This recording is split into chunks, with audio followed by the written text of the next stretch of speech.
You're listening to the Yoga Medicine Podcast. I'm your host, Rachel Land. This podcast brings you information and resources to enhance the therapeutic effects of your practice based on a deeper understanding of anatomy, physiology, and the integration of modern science and research with traditional practices and experiences. Join me and my co-hosts Tiffany Cruikshank and Katya Bach as we dive into all things yoga, research, and wellness. The content of this podcast is not medical advice and is not meant to replace medical care. Please consult your healthcare provider to determine what is best for your unique healthcare needs. Hello, Caroline. Welcome to the Yoga Medicine Podcast, and thank you for making time for us today. Thank you for inviting me to be a part of it. It's an honor to be here. I'm really looking forward to talking to you. Anxiety is something that just comes up so often. It's so common. It's so prevalent. And I think the more conversations we have about it and about some of the varied ways we can incorporate yoga into treatment, the better. So I'd love to kick off, if you don't mind, by asking what it was about this topic that inspired you, that got you interested in thinking, oh, this is going to be my 1,000-hour project, my capstone. Yeah, it's a great question. Hands down, it's the number one reason that students report to me for either beginning or maintaining a yoga practice. And that's a trend that only increased during the pandemic. So that was the number one reason. And then another reason is that it's a very broad topic. So it allowed me to really draw from, the treasure chest of tools that were given in the yoga medicine curriculum. Oh, I love that phrase. Just the treasure chest of tools available in the yoga tradition is such a huge thing. It's like Mary Poppins' carpet bag, isn't it? You can just keep on digging. Right. Truly. Yeah. So let's talk a little about your pilot study, the beginning, sort of the initial phase of the study of your 1,000-hour project is to kind of look around and see what research is out there to start with and what people already know or have already demonstrated. What came up for you when you started your literature review? Honestly, it felt like wading in a jungle with a machete. I mean, the research out there is vast, it's inconclusive, it's equivocal. So one study will lend support to one idea that's then refuted by another study. But there were a few things that cropped up that were of particular interest to me. And one was this idea of stimulation followed by relaxation. So the idea that practices that produce arousal might in the end be more beneficial than calming techniques alone. And so that was very interesting for me and something that I certainly got a chance to explore with the participants in my study. Another thing that caught my eye was that there did appear to be a threshold effect, and that a minimum of 2 or 3 months was recommended. What? So there's no, 5 minutes to permanently cure anxiety. Right. What? What are we gonna put on the Instagram post for this podcast? Come on, if we can't do it in 3 easy steps, what's the point? Unfortunately, no. Damn it. Yeah. Long-term solutions. Okay, duly noted. Yeah. Yeah, that both of those findings really make sense to me, because I remember in the previous podcast on anxiety, when I talked to Aisha Fakro, we really talked about that instinctive thing that yoga teachers tend to want to do is, oh, you're wound up, you're stressed, you're anxious. Great. You want some slow, deep breathing. You want some restorative yoga. We'll do long shavasanas. And that idea of not meeting people where they're at in their level of arousal, actually creating stress and tension instead of creating that desired relaxation makes perfect sense. And then absolutely any long-standing pattern is going to take some time to unwind and unravel and find alternatives to. So yeah, I would have been interested in those as well. Yeah. And there was an older study from 1992 by John Kabat-Zinn and colleagues that it was a study of mindfulness meditation, but that's such a big part.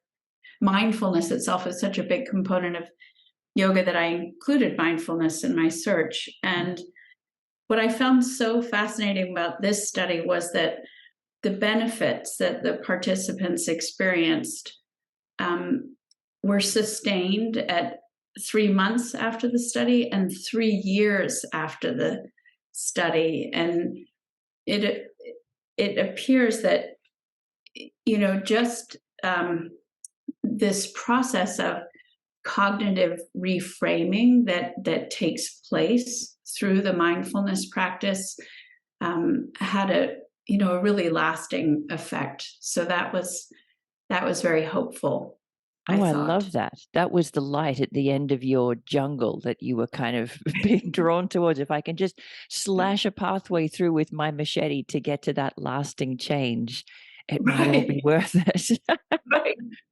Oh, and then one other thing, when I was coming up in yoga, what was recommended at the time for anxiety was yin-like holds, just like you were saying, in poses like Paschimottanasana, which if you think about it, quiet, calming, all of those theoretical benefits. Right. But for a body that's riddled with fear and tension, it can really exacerbate the feeling of being stuck and agitated in place. Mm-hmm. And one of the things that certainly wasn't talked about was using things like Bhastrika pranayama or breath of fire for anxiety. And there was an interesting study that appeared in 2020 it was a randomized controlled trial by Novice and others that used fMRI to study brain activity at baseline. And after 4 weeks of this really quite intense interval of Bhastrika pranayama, 22 minutes of this cyclic, 30 rounds of Bhastrika followed by an inhale with a retention followed by an exhale. And although this was a subsyndromal population, the effects were remarkable. It led to reductions in anxiety and improvements in emotional processing and affect. So that was also something I carried with me that encouraged me to feel a little more free to bring in different types of pranayama practices. Yeah, fascinating. The contraindications we all hear about in our initial training is, these are really powerful, these are really stimulating techniques, so you don't want to give them to people who are already stimulated. And I love the fact that it's kind of like the whole cold water immersion craze that's going around at the moment of maybe sometimes that level of stimulation is exactly what you need to kind of recalibrate your settings and the kind of reset factory settings of the body of what arousal feels like and then how you can resolve it afterwards, perhaps. Yeah, and you're voluntarily choosing to expose yourself to that stress and you're in charge of of the experience as opposed to feeling the victim trapped of it or being tyrannized I love that. So it sounds like from your literature review, you had, a million different directions you could have taken it, that you could have kind of headed. Was there anything else in your teaching experience that kind of informed how you started to shape your pilot study? Absolutely. There were 3 hypotheses that I wanted to test out through this project that have just emerged over a decade plus of teaching. And the first one we've already talked about a little bit, but the saying, what's food for one man, it might be bitter poison for another. And that seems particularly true in the context of anxiety. Mm. The second was that the one-on-one approach has the potential to amplify the therapeutic effects of the practice, and that the relationship between the teacher and student is itself one of yoga's greatest transformational tools. And that seems to be affirmed by what we see emerging in the field of things like interpersonal neurobiology and mental health experts, like Sarah Payton says, being accompanied is more important than anything else. Or Bessel van der Kolk says the ability to feel safe with another person is perhaps the most important aspect of mental health. So this relationship between the teacher and student is a really beautiful container in which to explore that in a relatively safe way. So that was the second thing that I was curious to explore, and then the third thing, and we've kind of touched on this already too, but the idea that the practice that in the long run might prove to be the most helpful is often provoking or threatening to the student at the beginning. And I would say that's very true when it comes to breath practices, and very true when it comes to relaxation practices. I've witnessed both of those trigger panic attacks in students, and yet those really emerged from my study to be the two perhaps tools that yielded the most profound effects. I love that. And I think anyone who's been teaching for a reasonable period of time would see how interwoven those three hypotheses are, aren't they? Because we're all looking for the cookie cutter approach. What are the three things? What's the 5 minutes a day I can do to cure anxiety? And the reason that those things are not accurate, not true, not helpful, is because people are unique and complicated. We're messy little bundles of our experiences and expectations, aren't we? And so there's no super simple 3-step approach that's going to cure anxiety. That's not how it works. And so because of that, you can see how this trusted relationship would be key, that you're not telling them what are the easy things they need to be doing. You're just accompanying them on the journey. You're a sort of a trusted presence that can ask questions or, help them to clarify their experience and communicate it perhaps more clearly than they even could to themselves. And that part of it, that just being listened to and heard and perhaps having your experience reflected back to you, can become part of the healing process.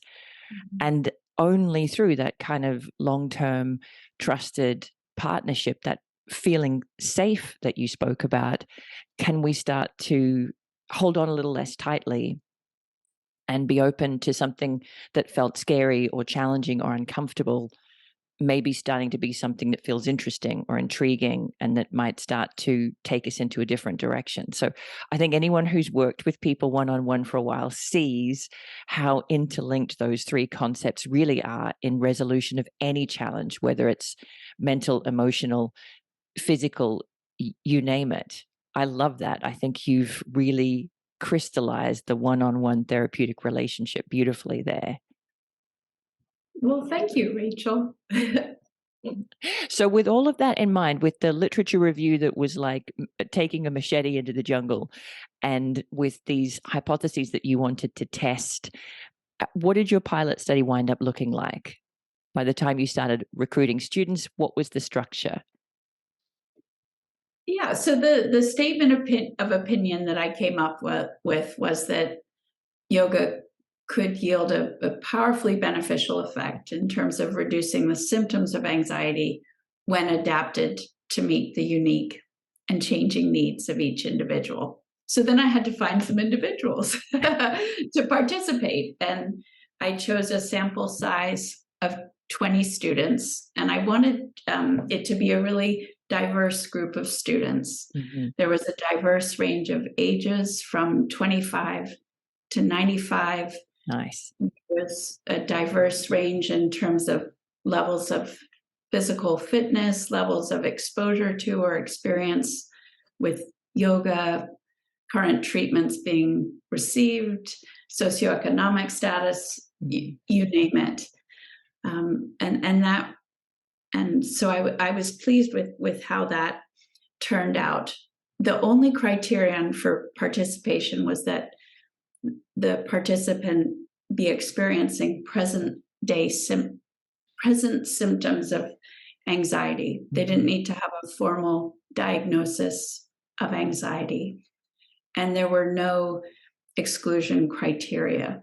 And as it turned out, every participant in the study had one or more comorbidities, and in many cases, those comorbid conditions were quite significant. So there were participants who had experienced multiple strokes, traumatic brain injury, juvenile onset Huntington's disease, rare blood disorders, cancer, asthma, you name it. And all things that really logically make anxiety a reasonable response. Do you know what I mean? Yeah. Absolutely. And also conditions that may be taking the center spotlight, so that the anxiety, which is more insidious to the disease burden, is not really getting a lot of attention. Yeah. And well, you certainly set yourself a challenge. You made this and you can kind of see also why yoga therapy for anxiety becomes something really difficult to research, because that gold standard of research, having double blind placebo control group, becomes really difficult to work out individual approaches to, and you would exclude a lot of those people because they might skew your results, and yet they're still individuals that you can see needing help who aren't getting the help that they need right now. I love that. So what was your plan in terms of sessions? How were you hoping to work with these individuals? Absolutely. So I met with each student for a full intake. And that first session was usually 90 minutes, so that we could do a little mini yoga session after about an hour of just getting to know one another, learning about that person, not just their anxiety, but their whole life, and what their goals might be for our time together. And then each of the participants received 7 additional sessions. So a total of 8 sessions per study participant over the course of a minimum of 2 months.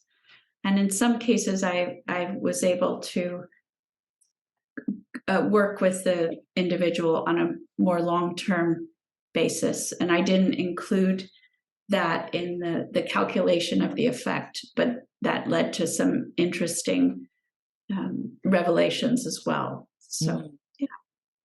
And you mentioned already from your literature review that a pretty wide range of potential practices came up, of things that you might draw from in your magic chest or treasure chest or Mary Poppins carpet bag. So what were some of the techniques that you started off thinking that you would be using?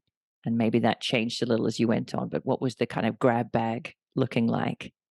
It really was the Mary Poppins carpet bag. And since this was my project for the 1,000-hour training, I wanted to use every single tool that I learned, including, nerve flossing and the active mobility work and the pranayama restorative, yoga nidra, meditation, yin, you name it, really. Every person's anxiety stemmed, from different internal sources and different external circumstances, and expressed itself differently in their body. And so the yoga plan for each person was very much unfixed and evolving in response to what the participant expressed. Because in general, most people know what they need. You know, they have that internal GPS, and if I just listen closely, they'll tell me, where to go. I love that. And I think that's important, because one of the things that comes up in conversation between yoga teachers quite a lot is, do I give people what they want, or do I give people what they need? I'm sure you've been asked this question before. I certainly have. And I guess the assumption underlying that question is, oh, I know what they need better than they know what they need. But I think you're right. If you listen to people fully, and it's not just, oh, I don't really like doing core work, it's something deeper. I don't feel good when or it leads me to feel the beginning of a panic attack when if you really listen to people, then what they want often is what they need, only what they need can change over time, as you observe and as your relationship changes and as their responses change, what they need can change over time too. Right. Or if you give them a little bit of what they want, then you can sneak in something that you think could also be helpful. Yeah. Right. Exactly. But I think in not having an agenda was incredibly important. Mm-hmm. So that it really could take shape based on what I was getting from the student. Yeah. And I mean, I was going to ask you in a little bit if you had any suggestions on building trusting relationships with students. And even if you wouldn't put that down as top of the list, I would probably put that at top of the list. Don't start with an agenda if you want your students to trust you. Right. Right. And also, I think you can either look at the disease or you can look at the individual, and there's a very big difference there. It's important to see beyond the disease, particularly when it's a very advanced disease. I mean, you were working with some people who were nonverbal or who had limited verbal capacity. You had some students who had challenges with motor control. So I can imagine some of that externality having the potential to be quite distracting. Mm-hmm. Mm-hmm. Very much so. Mm. Yeah. So if we do circle ahead to that question of what are your suggestions for building trusting relationships with students, what would you say? What would your suggestions to other teachers be? For anything, not just anxiety, but if there's an aim to work with a student over a period of time significant enough to make some changes in how they perceive the world and what their experience in it is like, what would you suggest?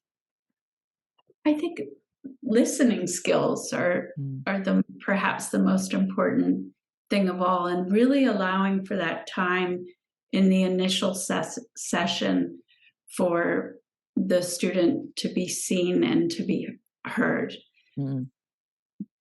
Because with that's the foundation of everything that you will then be doing together. And I think people have a need to talk and to tell their story and to be met with a caring, empathetic presence. And I love the fact that initial session was 90 minutes, that you weren't afraid to create the expectation in the student that we're going to spend a long time talking, and I'll be making some notes, and then there'll be time for some yoga at the end, so that you'll still finish feeling, nice, good, restful, relaxed, whatever. But building that expectation in early that it's going to take a little while and there'll be a lot of talking. Right. And of course, each individual gave me so much information that then I could really use in terms of formulating a plan for them. Yeah. And you also mentioned earlier that you were listening as you go along, like you would start and then you'd be gauging their responses and asking them their reactions and changing each individual's program as the sessions went on based on what they were saying and what you were observing. Absolutely. So anything else? We talked about not having an agenda. We've talked about really listening, ongoing listening, and making time for them to express themselves and to feel heard. Anything else come up? I think that sums up what I feel to be the most important. And it sounds easy, but I know for me it was a really big adjustment when I first started working with people one-on-one. My assumption was really they're just going to want to get in and get moving and, feel some benefit. And I was completely stunned by the amount of time that people wanted and still want to spend talking and just kind of running through their life with me and things that have come up. And I felt, to begin with, and still a little bit now, I have no training in counseling. I have no qualifications in that department. I'm managing my own life okay, but that's absolutely the extent of my qualifications. And to begin with, it made me feel a little uneasy, like I should be able to do something about the things that they're telling me. But these days, I actually really appreciate the fact that I'm no expert whatsoever in emotions and in navigating life. I can tell you about rectus femoris, but I can't tell you about anxiety. And so it really gives me the space to just listen. There really is no expectation for me to do anything about it because that's not my area of expertise. And I think for me, that's actually worked out really well. Yeah. One of my favorite yoga books is called Health, Healing, and Beyond, and it's by Desikachar about his father, Krishnamacharya. And in that book, it describes exactly what you're saying, that we're not experts to treat any one thing, but we can care. And that aspect of caring is profound. And so I would feel some nerves, for example, when meeting with a student for the first time who I knew couldn't speak nor understand what I can say, and having absolutely no idea what he might be able to do in terms of movement. And so just knowing that I could care was enough to start with. It allowed us to make a beginning. I think that's such a powerful thing for people to hear, because I do think a lot of, especially newer, but maybe all levels of experienced yoga teachers, just to know that when you go to see somebody for the first time, especially if you know there are going to be challenges that you may or may not be capable of managing, that it's natural to feel some anxiety yourself, but not to let that stop you, to let that vulnerability kind of open you up. At least I can care. At least I can be here, being interested, listening, observing. Maybe there's some way I can help. Maybe it's just enough that I'm here. That's a really powerful thing. Yeah. And since anxiety is a disorder that affects the nervous system so profoundly, this is nervous system co-regulation happening at its finest. So really potent place to share. Yeah, it really is. So let's start talking about some of your big takeaways from the project, because you wrapped it all up last year and you've had time to sort of digest some of the initial takeaways, and also maybe with a little bit more long-term perspective to look back at and take a bigger picture. So there was general improvement in people's reported levels of anxiety, and it was a subjective measure, but to me, when you're talking about an individual's experience of anxiety, really all I'm interested in is, do they feel like it's affecting them less? Do they feel less anxious? Yes, tick. That's the result.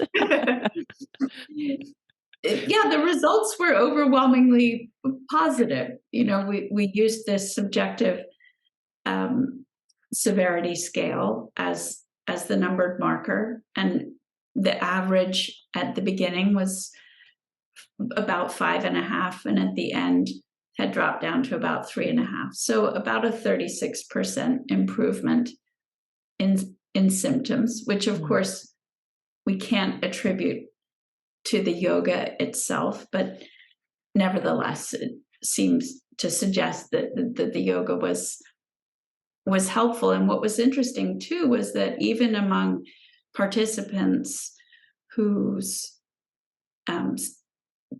for whom that number didn't change, or maybe even it got worse, they left the experience feeling that they had an improved ability to cope. So the appraisals they were making about their ability to cope had really shifted. And that's incredible, to feel like yeah. I have some tools in my arsenal. Maybe I don't feel better right now, but I have things that I can do. I mean, that sense of personal empowerment is potent. Absolutely.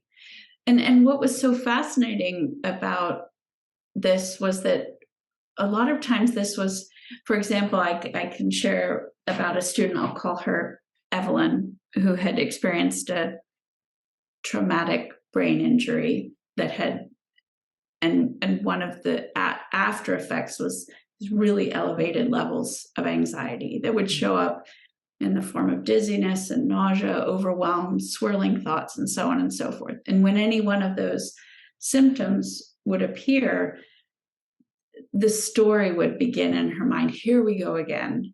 And usually the end of that story was that she was somehow to blame for the symptoms that she was experiencing, that saying that she hadn't done something that she should have, and so on and so forth.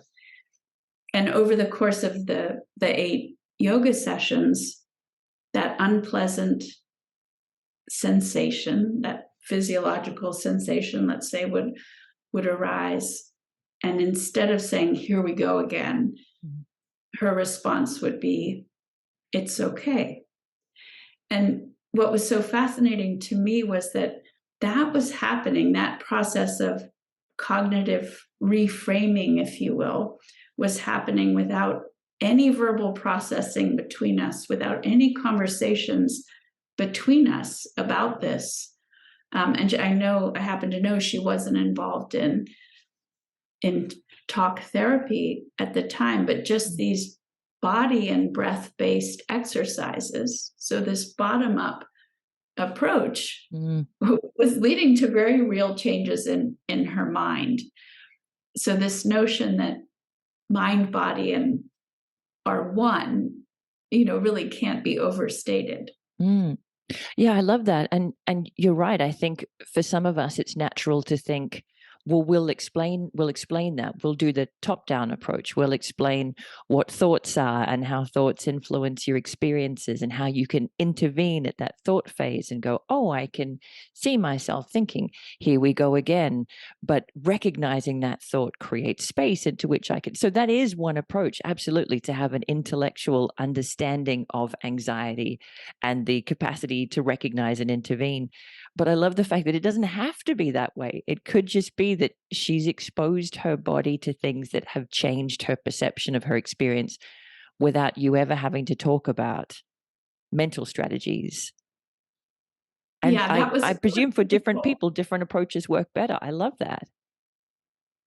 Absolutely. And another thing that emerged that I hadn't expected when I set out to do this study was the relationship between impaired motor function and anxiety. And this was particularly true among some of the older students participating in the study that, I would meet with them, and as a yoga teacher, I'm thinking, okay, some relaxation practices would be so helpful for this person who's complaining of not being able to sleep at night and that sort of thing. But in fact, building strength, working on balance, improving fine motor control, things that would improve their function in the activities of day-to-day living seem to yield the greatest impact in terms of reducing their anxiety. So, for example, does make sense, doesn't it? That feeling of absolutely being capable, reducing the source of the anxiety to begin with. I mean, in hindsight, it makes sense. I don't know if that's where I would have started, but yeah, you can see the link there. With one of the students, I'll call her Charlotte, she was 95, and in the 6 months prior to my beginning with her had really lost a lot of mobility, and with that a lot of autonomy, and her mental health had declined along with that. It took me a while to figure out how to use our time together. It really wasn't until the fourth session that I landed, that I, the light had dawned on me. Okay, we really need to focus on things that are going to help improve her motor function. So one of those was she wanted the ability to be able to pick up a Kleenex with her hand. She'd lost that ability to pick up an object. And another goal that she came up with was the ability to stand up out of her own chair without a caregiver's assist. And what was remarkable in this 95-year-old woman who has since passed away, even as she was really looking at death with open eyes, she was able to make tremendous gains in a really short amount of time, just some very simple fine motor work. And she was able to open up a little cough drop wrapper and untwirl it and get the cough drop out. And that led to such, put a sparkle in her eye. Really, there's a couple of things I want to draw out from that. I love that case study. And the first thing is, again, to highlight to teachers who are working with people one-on-one or thinking of it or starting, the fact that it took you half your time, 4 out of the 8 sessions, to hit on the thing that became the most impactful toward the end. That is absolutely how it happens. Sometimes you hit on the right thing straight away, but more often than not, you start and then you're either getting the responses that you're looking for or you're not. So you change tack, you're getting them or you're not. So you change tack or you adjust course. And it can take some time to hit on what really fires this person up or gets that sparkle in their eye. And I think that you can't oversay that. You can't overstate that for people who feel like, oh, I should know as soon as I see this person magically what the right thing is. Mostly you don't. Mostly you're figuring it out together. And the second thing that I wanted to ask as a follow-up for that is, because you worked with such a diverse group of people, did you see any big trends in terms of the sources of anxiety or the experience of anxiety in different life stages through the people that you worked with? I did. This relationship between diminishing motor function and with that diminishing independence and anxiety were very strongly correlated. And also the language that people would use to talk about their anxiety, as well as the main symptoms they were experiencing. And this could absolutely just be a coincidence because of the small sample size, but in younger participants, they would often describe things like racing heartbeat or sweating, strong physiological symptoms, upset tummy, that sort of thing, the feeling of constriction in the chest.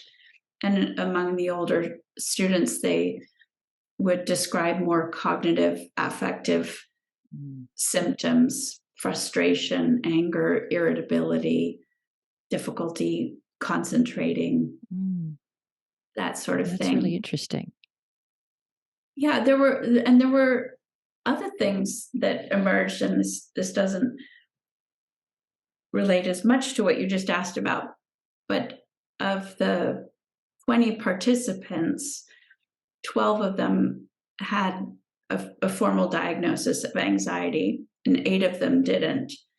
And 7 of those 8 were over the age of 60. So there wasn't a single participant in the study over the age of 60 who had received a diagnosis of anxiety, even though they were describing really elevated levels of symptoms, and they were in primary care, and they were seeing a physician, which goes along with what I had learned in the epidemiological reports, that anxiety tends to go under-recognized and undertreated.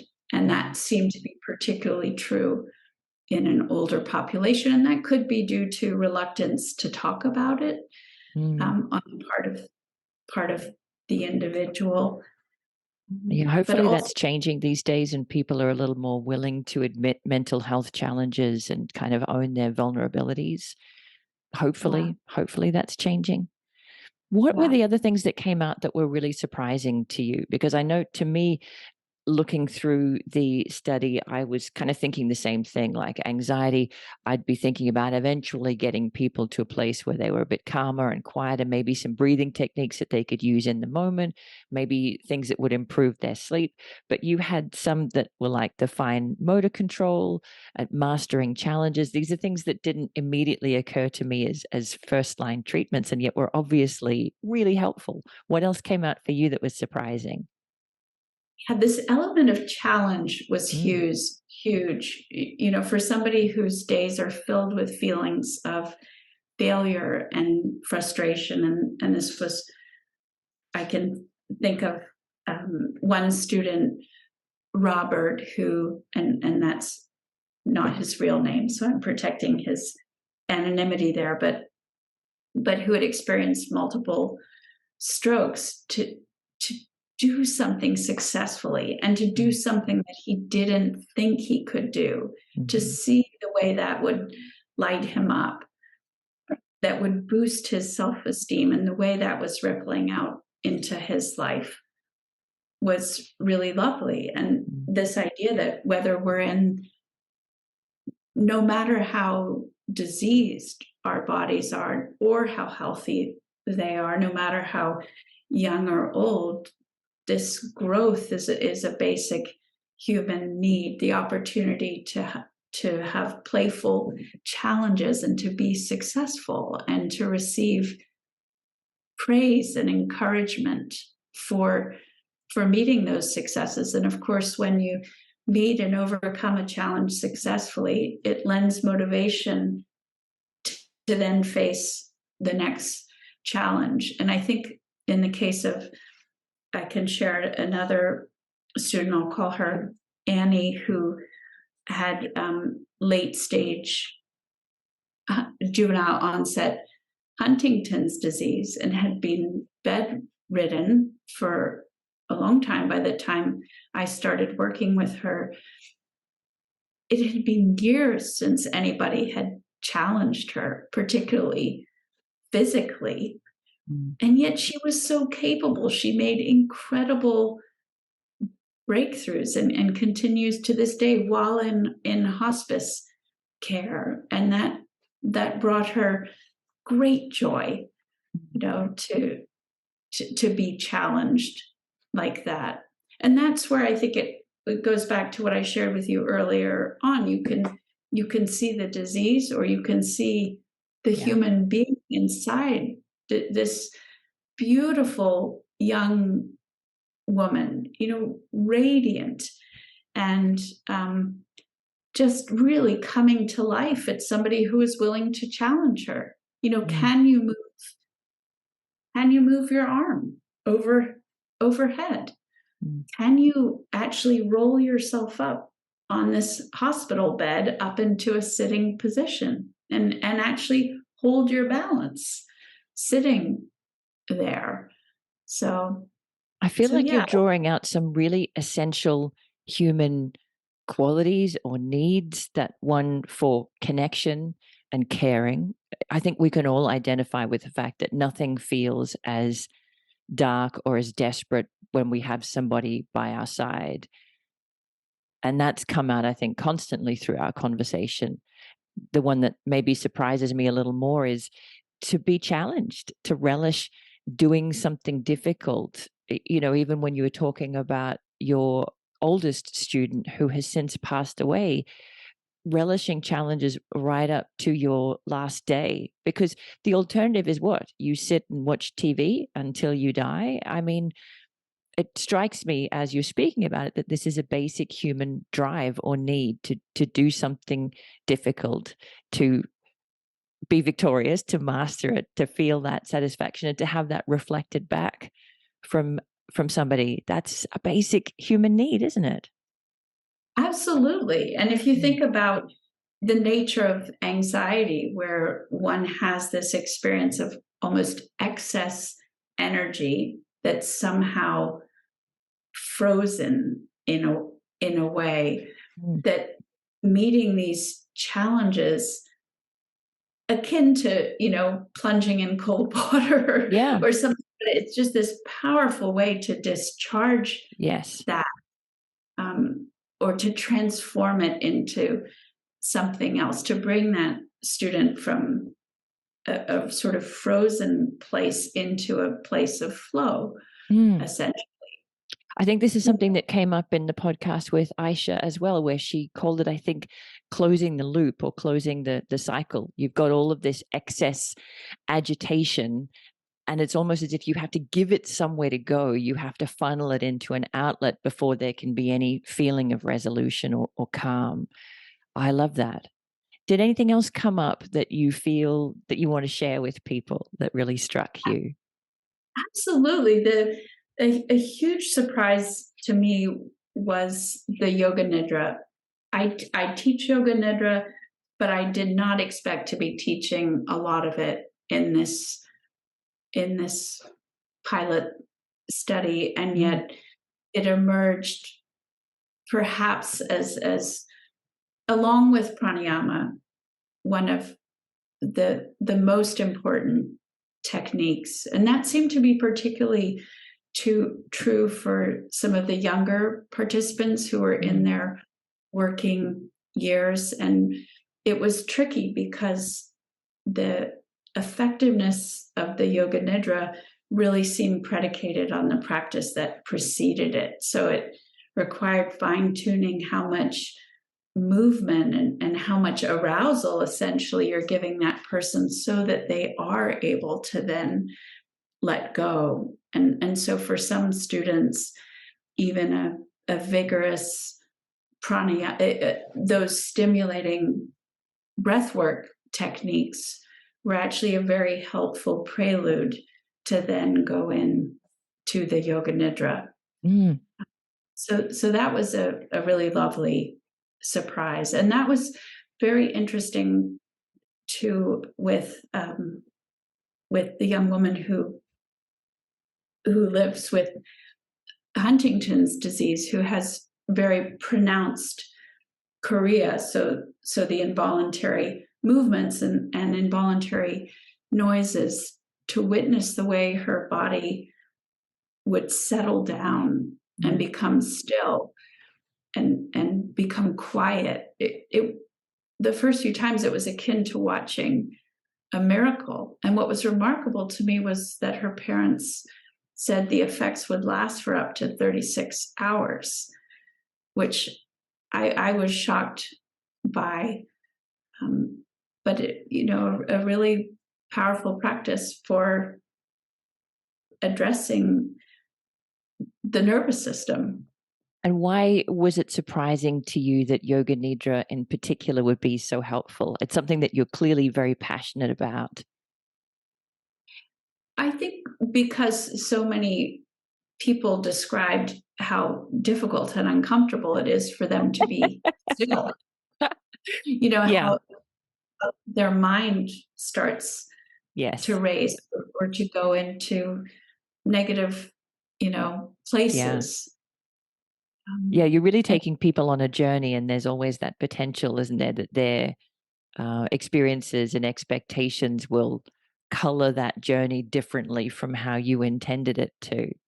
So it was all about the foundation that you created in the practice beforehand. Absolutely. I think that really helped. Interoception in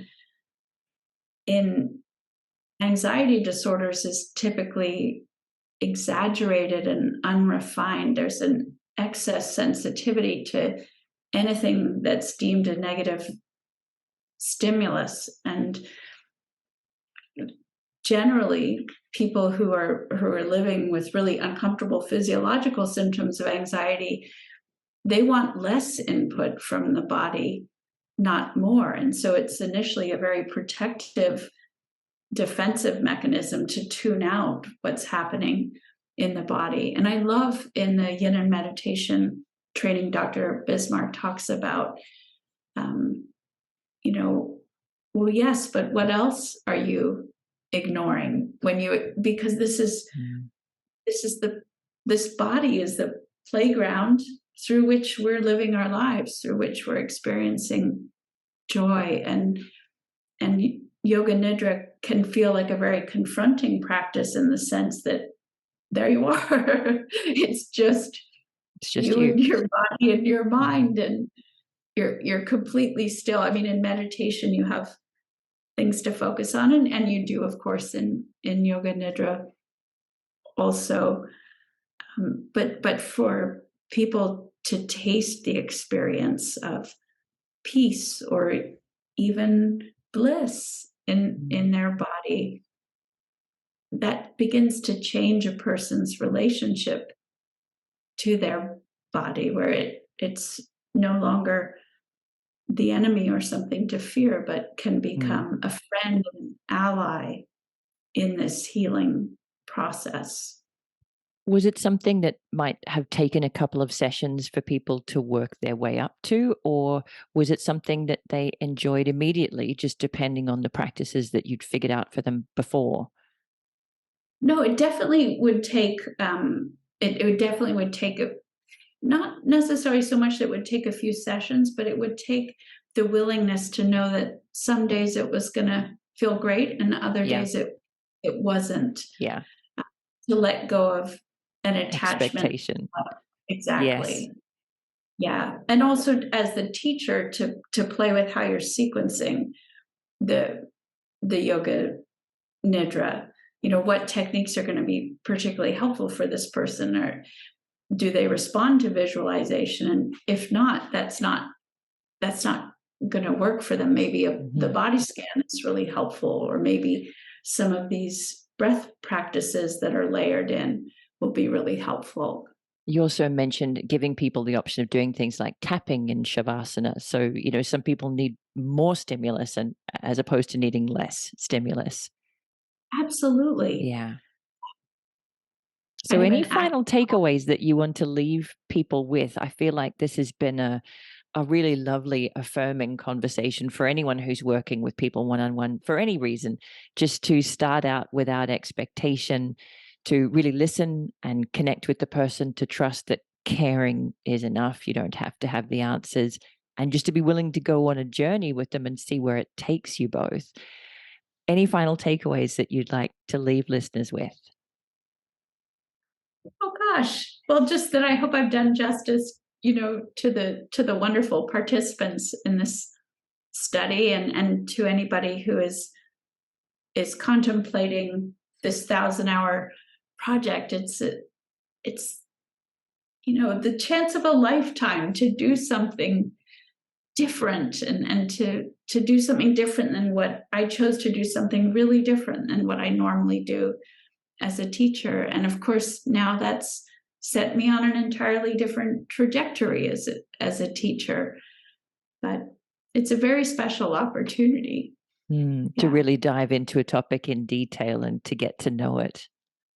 Absolutely. And maybe to work with individuals who you wouldn't normally see in the context of a group class. If you are a teacher who's primarily leading group classes or leading teacher trainings, or working inside the yoga space, let's say. Well, maybe to wrap up, I just ask, where would you send people who want to know more about you and more about what you do? Well, I have some yoga nidra classes on Yoga Medicine Online, if anybody wants to give those a try. And I would love to say to any yoga medicine teachers who are contemplating their 1,000-hour project, I would love to be a sounding board for your ideas, or simply just to offer encouragement and support, because this project really changed my life in a beautiful way. And so I feel tremendous excitement when I think about others setting off on their course also. Oh, I think that's a wonderful thing to share. And having seen your 985-page thesis, that's a slight exaggeration, but it is detailed and a thing of beauty. I would highly recommend teachers to hit you up for some advice before they start out. Thank you so much for your time. I will link in the show notes to your website, to your social media pages, and also to your guest teacher page on Yoga Medicine Online for the most highly rated Yoga Nidra classes we have on the platform. I really appreciate your time. Thank you so much for talking to us today. Thank you, Rachel.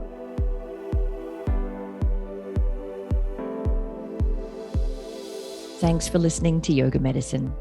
If you liked the show, be sure to subscribe and leave a rating and review on Apple Podcasts or wherever you listen to podcasts. And if you got something out of this episode, please spread the word and share it with a friend. You can find more information, articles, trainings, and classes at yogamedicine.com. Check us out on social media as Yoga Medicine, or you can email us at info@yogamedicine.com. Thank you for being part of our Yoga Medicine community. The content of this podcast is not medical advice and is not meant to replace medical care. Please consult your healthcare provider to determine what is best for your unique healthcare needs.